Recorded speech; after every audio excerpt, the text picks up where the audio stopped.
to you now from Cumberland, Rhode Island.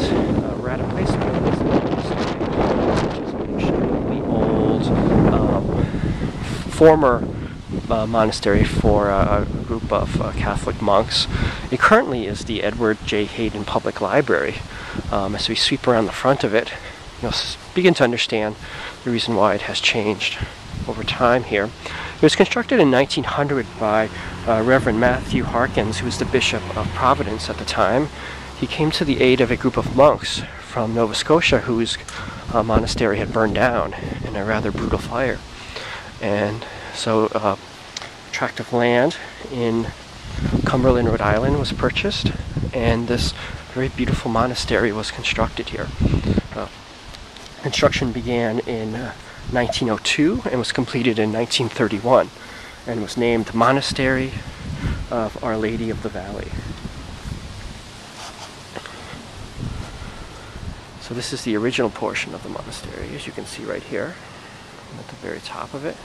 And you also notice this modern portion, and this is where the story becomes somewhat tragic. In 1950, the guest portion of the monastery housed a guest area where visiting monks could stay.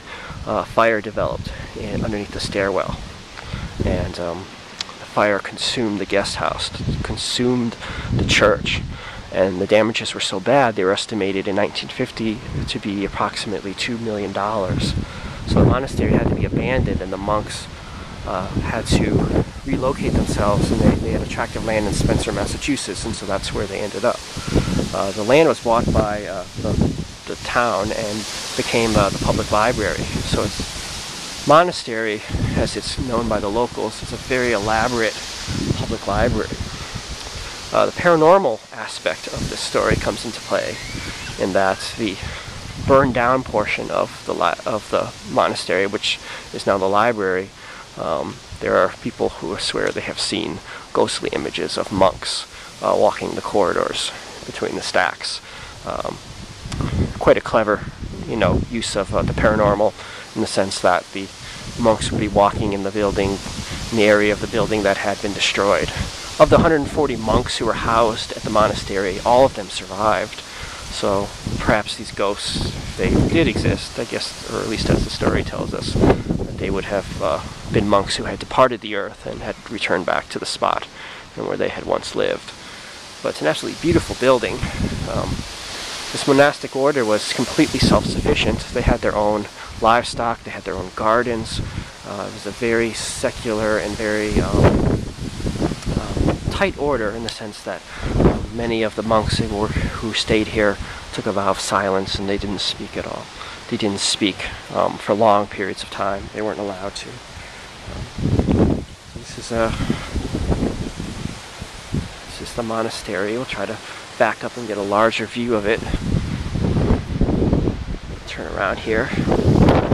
Some of the monuments that have been set up in the area. This must have been one of the guest quarters you see right in front of me.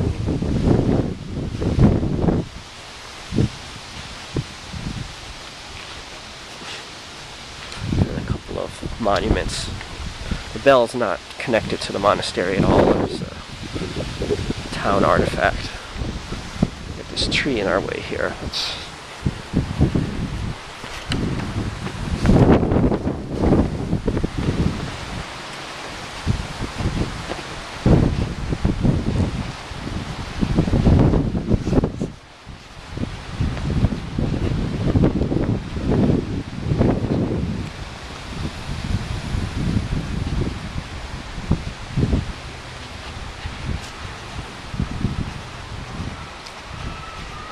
And the public library, where the alleged specters of monastic spirits have been seen.